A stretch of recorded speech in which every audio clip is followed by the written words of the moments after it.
আসসালামু আলাইকুম সুপ্রিয় শিক্ষার্থীবৃন্দ, আশা করি তোমরা সবাই ভালো আছো। আমি আলহামদুলিল্লাহ অনেক অনেক ভালো আছি। আমরা অধ্যায় 3-এর প্লেলিস্ট তৈরি করতেছিলাম। আমরা 2টা ম্যাথ অলরেডি শেষ করেছি। আজকে আমরা 3 নাম্বার ম্যাথ নিয়ে তোমাদের সামনে হাজির হয়েছি। তাই তোমরা দেরি না করে সবাই খাতা কলম নিয়ে রেডি হয়ে যাও। গত ক্লাসে আমরা যেই ম্যাথটা করাইছি সেই ম্যাথের আলোকে আরেকটা ম্যাথ, এটা জাস্ট প্র্যাকটিস, দেখি মনে আছে কিনা। কারণ এই টপিকটা না পারলে তুমি কি করতে পারবে না, তুমি ম্যাথ সামনে যে ম্যাথ আছে আমাদের ধাতুর ভেজাল নির্ণয়ের, সেই ম্যাথগুলো তুমি পারবা না। আমি এইটুকু বলে দিচ্ছি, এটা যদি তুমি না পারো তখন তুমি কিন্তু এটা পারবা না। আর আমি কিন্তু পরবর্তীতে গিয়ে কিন্তু আর এই পার্টটা আবার বলবো না, তখন কিন্তু আমরা সরাসরি এটা থেকে সাপোর্ট নিব। হ্যাঁ, কারণ এটা হচ্ছে গয়ের প্রশ্ন। দেখেন, এটা গয়ের প্রশ্ন, আর ওটা আসে ম্যাক্সিমাম ক্ষেত্রে ঘতে আসে। কি বলছে? বলছে এক্স ও ওয়াই দ্রবণের, হ্যাঁ আমরা গত ক্লাসে যে ম্যাথটা করাইছিলাম এই দ্রবণের সাথে পটাশিয়াম ডাইক্রোমেট অ্যাড করছিলাম। এবার কি বলছে? এক্স ও ওয়াই দ্রবণের মিশ্রণে রিডক্স বিক্রিয়াটি, রিডক্স মানে হচ্ছে জারণ বিজারণ, রিডক্স মানে কি? জারণ বিজারণ। তাহলে বলছে এই দুইটা দ্রবণের মিশ্রণে রিডক্স বিক্রিয়াটি আয়ন ইলেকট্রন পদ্ধতিতে সমতা বিধান করো। কি বিধান করতে বলছে? সমতা বিধান করতে বলছে। আচ্ছা, তাহলে এখানে আমাদের একটু মজার ব্যাপার, এই দুইটা দ্রবণের মধ্যে রিডক্স বিক্রিয়াটি আয়ন ইলেকট্রন পদ্ধতিতে সমতা বিধান করতে বলছে, প্রয়োগে আসে। আমরা আবার একটু দেখব কার সাথে কার রিয়াকশন। তাহলে আমি একটু দেখে ফেলি। এই দুইটা যখন আমরা অ্যাড করব, আমরা একটু আগে দেখে আসছি আমাদের কি পাওয়া যায়। এই দুইটাকে ভাঙলে আমরা দেখছি এখানে আমাদের তৈরি হয় ফেরাস সালফেট আসে আমাদের। আমরা আগের বিক্রিয়াটাতে দেখে আসছিলাম আয়রনের সাথে যখন সালফিক অ্যাসিড বিক্রিয়া করব, এখানে পাত্রের ভিতরে আমরা পাবো, এই পাত্রের ভিতরে আমরা কি পাই জানি? ফেরাস সালফেট পাবো। আর আমাদের অবশ্যই সালফিউরিক অ্যাসিড আছে, লঘু সালফিউরিক অ্যাসিড। মাধ্যমটা কি? অম্লীয় মাধ্যম। এটা আমরা জানি। আচ্ছা, ভালো কথা। যেহেতু আমরা এটা জানি, এবার আমাকে বলছে এক্স ও ওয়াই দ্রবণের মিশ্রণে, তাহলে আবার এটা তো আমাদের সালফিউরিক অ্যাসিড আছে, তো সালফিউরিক অ্যাসিডের সাথে কোনো ঝামেলা করবে না। আমার আছে KMnO4 দ্রবণ, তার মানে আগেরটা ছিল পটাশিয়াম ডাইক্রোমেট, এবারটা কি পটাশিয়াম ডাইক্রোমেট আছে? না, এবারটা কিন্তু পটাশিয়াম ডাইক্রোমেট নাই। এবারটা কিন্তু কি? সবচেয়ে ভালোভাবে তাকান ভাইয়ারা, KMnO4, হ্যাঁ পটাশিয়াম পারম্যাঙ্গানেট আছে। তাহলে এবার আমাকে এই দ্রবণের সাথে ছিল কে? আয়রন। আর আছে কে? Potassium permanganate. তাহলে আমার আগেরটা কি ছিল? আগেরটা ছিল FeSO4, ফেরাস সালফেট, প্লাস আমাদের ছিল সালফিউরিক অ্যাসিড। আচ্ছা, সালফিউরিক অ্যাসিডটা পরে লিখি, তাহলে আমাদের একটু বুঝতে সুবিধা হবে। আচ্ছা, আছে কি আমাদের এখানে? Ferrous sulphate. আর এখানে ছিল কে? KMnO4 প্লাস কোন মাধ্যমে করতেছি আমরা? অম্লীয় মাধ্যমে করতেছি, সালফিউরিক অ্যাসিড। পাইলাম। কি কি তৈরি হইতে পারে আমি জানি না, মোল সংখ্যা কত হবে আমি জানি না, বাট আমি গেস করতে পারি এটা ফেরাস সালফেট আছে আমাদের এখানে, ফেরিক Fe, আমাদের 2SO4, এখানে হবে আমাদের 3 ফেরিক সালফেট, প্লাস পটাশিয়াম আছে যেহেতু আমাদের এখানে পটাশিয়াম সালফেট হবে, কারণ পটাশিয়াম একটা ধাতু, ম্যাঙ্গানিজ একটা ধাতু। তাহলে আমি এখানে বলতে পারি আমাদের তৈরি হবে K2SO4 পটাশিয়াম সালফেট। আবার আমাদের তৈরি হবে ম্যাঙ্গানিজ সালফেট, Mn, লিখতে খুবই বিশ্রী হয়েছে, MnSO4 ম্যাঙ্গানিজ সালফেট। আর আমরা জানি সকল বিক্রিয়া আমরা কি লিখব? পানি লিখবো। এই সকল বিক্রিয়াগুলোতে ম্যাক্সিমাম ক্ষেত্রে আমরা পানি পাবো। আচ্ছা, এবার আমরা বলছি এখানে আমরা জারণ অর্ধবিক্রিয়াটা দেখব আর বিজারণ অর্ধবিক্রিয়াটা দেখব। এটা ছিল আমাদের মেইন জিনিসটা। এবার জারণ অর্ধবিক্রিয়াটা আমরা করি। হ্যাঁ, জারণ অর্ধবিক্রিয়াটা করতেছি, খেয়াল করবেন। জারণ অর্ধবিক্রিয়া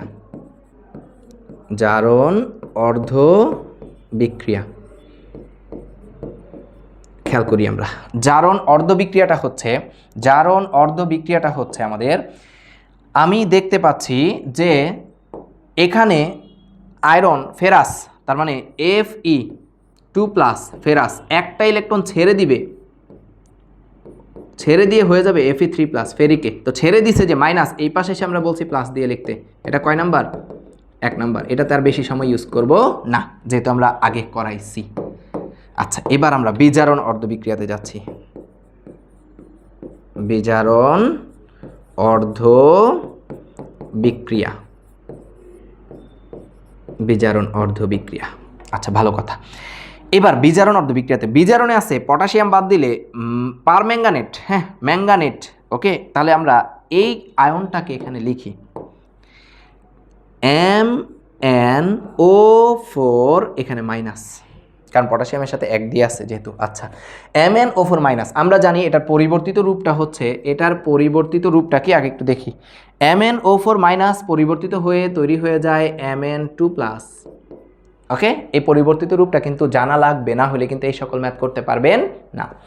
আচ্ছা, MnO4 মাইনাস, এবার আমরা বলছিলাম ম্যাঙ্গানিজ এখানে কয়টা? একটা, তাহলে এখানেও ম্যাঙ্গানিজ কয়টা? একটা, শেষ। আগেরটা কিন্তু 2টা ছিল, আমরা ওভাবে করাইছিলাম। আচ্ছা, অক্সিজেন কয়টা? 4টা। পানি তৈরি হবে কয়টা? অবশ্যই এখানে অক্সিজেন যেহেতু আমাদের 4টা আছে, আমরা 4 মোল এখানে কি দিয়ে দিব? পানি দিয়ে দিব। বুঝছি তো?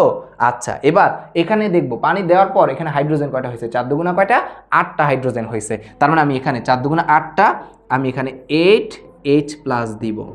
এবার খেলাটা তো এই জায়গায় কি খেলা? এই যে আমরা এখন যেই খেলাটা দেখাবো। আচ্ছা, এখানে মাইনাস একটা, খেয়াল করি, মাইনাস একটা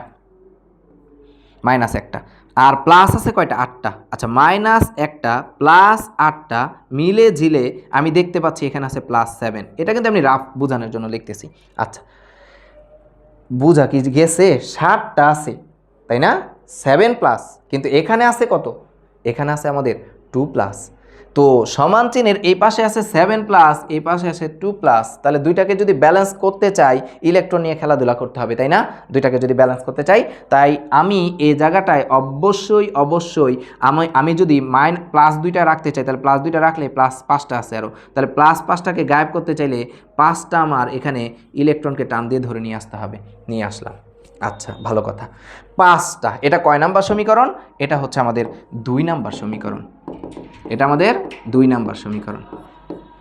তাহলে যদি একটু ভালোভাবে তাকাই তাহলে দেখব এবার 1 আর 2 এর ভিতরে এখানে 5 আছে আর এখানে 1 আছে। তো দুইটাকে অনেকে এই জায়গার এই ম্যাথটাতে ব্যালেন্স করে কিভাবে?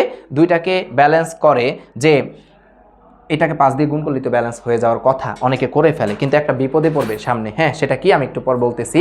কারণ এখানে উৎপাদে দেখা যেতেছে, আমরা বলছি যে আয়রন 2টা আছে, তো 5কে কোনোভাবে তো আমরা সরাইতে পারবো না। 5 সংখ্যাটাকে আমরা আয়রনের 2 এর ভিতরে কেমনে ট্রান্সফার করব? তাই আমরা এটাকে জোর সংখ্যায় আনার জন্য আমরা 1 নং সমীকরণকে কত দিয়ে গুণ করব? অবশ্যই 10 দিয়ে গুণ করব। আর 2 নং সমীকরণকে কত দিয়ে গুণ করব? অবশ্যই 2 দিয়ে গুণ করব। তাই আমি এখানে এই কাজটা এখানেই করে ফেলি। 1 নং সমীকরণকে আমি কত দিয়ে গুণ করতেছি? 10 দিয়ে গুণ করতেছি। 2 নং সমীকরণকে আমি কত দিয়ে গুণ করতেছি? অবভিয়াসলি আমি 2 দিয়ে গুণ করতেছি। এরপরে 2টা কি করতেছি? আমরা যোগ করতেছি। এবার যদি আমরা একটু ভালোভাবে তাকাই তাহলে দেখব যে 1 নং সমীকরণকে আমি 10 দিয়ে গুণ করছি, তার মানে আমাদের আসবে 10Fe2 প্লাস। এখান থেকে আমাদের তৈরি হয়েছে 10Fe3 প্লাস আর আমাদের 10 ইলেকট্রন পাইলাম। এবার আমি পরেরটা যদি দেখি কত দিয়ে গুণ করছি? 2 দিয়ে গুণ করছি। তো 2 দিয়ে যদি গুণ করি এখানে আসবে 2MnO4 মাইনাস প্লাস, এখানে আছে 8টা, 2 দিয়ে গুণ করলে কত হবে? 16H plus. এখানে 2 দিয়ে গুণ করলে কত আসবে? 5 দুগুণা 10 ইলেকট্রন। এখানে যদি আমি 2 দিয়ে গুণ করি তাহলে আসবে কত? আমাদের 2Mn2 প্লাস। এখানে যদি 2 দিয়ে গুণ করি আছে 4, 2 দিয়ে গুণ করলে কত হয়ে যাবে? 8H2O। তাহলে আমরা এখন এই 2টা সমীকরণকে কি করতে যাচ্ছি? আমরা এই 2টা সমীকরণকে সিম্পলি যোগ করতে যাচ্ছি। তো যদি এই 2টা সমীকরণকে যদি আমরা যোগ করি তাহলে দেখি আমাদের কি আসে। এখানে আমি যাইতেছে, আমি দেখতে পাচ্ছি এখানে কত আসতেছে আমাদের? 10Fe2 plus. এখানে আর নাই, এখানে তাকাই, আমার কিন্তু এই 10টা ইলেকট্রন আর এই 10টা ইলেকট্রন পরস্পর ক্যান্সেলড আউট। তাহলে আমার থাকতেছে এখানে কত? প্লাস 2MnO4 মাইনাস প্লাস আমাদের থাকতেছে 16H প্লাস। এখানে আর নাই, বাম পাশে ডান পাশের দিকে তাকাই, ডান পাশে আমি দেখতে পাচ্ছি 10Fe3 প্লাস আছে আর আমাদের প্লাস এখানে 2Mn2 প্লাস আছে। আর আমি দেখতে পাইতেছি আমাদের 8টা কি আছে? 8 মোল পানি আছে। আচ্ছা, তাহলে এটাকে যদি আমি এখন কি পদ্ধতিতে লিখতে চাই? ওই যে মোল সংখ্যা দিয়ে লিখতে চাই, তাহলে মোল সংখ্যা দিয়ে লিখতে চাইলে এই যে বিক্রিয়াটা এখানে লেখা আছে। হ্যাঁ, আমরা কেমনে লিখবো? বাম পাশে এই যে দেখেন, বাম পাশে 10টা কি আছে? Fe2+, এখানেও কত Fe2+ আছে কয়টা সালফেট একটা, তার মানে 10 আনার জন্য আমাকে কত গুণ করা লাগবে, এখানে 10 আনার জন্য আমাকে অবশ্যই এখানে 10 গুণ করা লাগবে, পাইলাম 10। এরপরে ম্যাঙ্গানিজ 2 আছে, কিন্তু ম্যাঙ্গানিজ কত আছে 1, তাই এই ম্যাঙ্গানিজ 2 ফিল আপ করার জন্য এখানে কত গুণ দেওয়া লাগবে, 2 গুণ দেওয়া লাগবে, দিলাম। এখানে H+ আছে কয়টা 16টা, তাহলে H+ যেহেতু 16টা, H+ আছে এখানে 2টা, তাহলে আমাকে এখানে অবশ্যই কত গুণ দেওয়া লাগবে, এখানে 8 গুণ দেওয়া লাগবে। এই পাশটা মিলে গেল। ডান পাশের দিকে তাকাই, ডান পাশে আমার এখানে আছে Fe3+ আছে 10টা। আমরা যদি 2 দিয়ে গুণ না করতাম তাহলে কিন্তু 5 থাকতো, তাহলে 5কে আমরা 2কে কিন্তু 5 বানাইতে পারতাম না। তাই আমি যেই কাজটা করছি এটার আগে জোর বানাই নিছি, তাহলে 5টা কত দিয়ে গুণ করছি, 2 দিয়ে গুণ করছি। একটা ক্যামেরা ধরে এখন উল্টে ঘুরাই দিলে ভালো হইতো, আমি দেখাবো। আচ্ছা, এখানে দেখা যেতেছে 10টা কি আছে, Fe3+ আছে, তো 10টা Fe3+ যদি এখানে মিলাইতে যাই তাহলে আছে কয়টা, অলরেডি 2টা, তাহলে 10 বানানোর জন্য আমাকে অবশ্যই এখানে কত গুণ করা লাগবে, 5, 5 দুগুণা 10। আশা করি এতটুকু মিলে গেছে, তাই না? আচ্ছা, আর এখানে ম্যাঙ্গানিজ কত আছে, যেহেতু পটাশিয়ামের ব্যাপার এখানে কোনো কিছু নাই, বলছি যখনই কোনো কিছু না থাকবে তখন ওটা যেমনি আছে সেমনি বসাই দিতে, তাহলে দিলাম বসায়া। এবার এই পাশে থাকে Mn কত 2+ আছে, বাট এখানে ম্যাঙ্গানিজ আছে কয়টা, একটা, তাই এ পাশে কত গুণ দিব, এই পাশে 2 গুণ দিব। আবার এখানে হাইড্রোজেনের পানির মোল সংখ্যা কত 8, তার মানে এখানে পানির মোল সংখ্যা কত হয়ে যাবে 8। অর্থাৎ এই হচ্ছে আমাদের সমতাকৃতির অর্থাৎ 2 নাম্বার ক্লাসটা। অর্থাৎ আমরা যেই সমতাকৃতির আগের একটা ক্লাস দেখাইছি আর এই একটা ক্লাস, এই দুইটা সবচেয়ে বেশি কি আসছে পরীক্ষায়, বোর্ড পরীক্ষায় আসছে, তাই আমি এই দুইটা ম্যাথই সবচেয়ে বেশি রাখার চেষ্টা করছি। এই দুইটা ম্যাথ যদি তুমি করে যাও দেখবা সামনে আমাদের ঘতে যে ম্যাথগুলা, ওই ম্যাথগুলো আমরা ইজিলি পেরে যাব। তো পরবর্তী ক্লাসের জন্য সবাই অপেক্ষা করি, দেখা হচ্ছে পরবর্তী ক্লাসে। ততদিন পর্যন্ত সবাই সুস্থ থাকি, ভালো থাকি, আল্লাহ হাফেজ, থ্যাংক ইউ।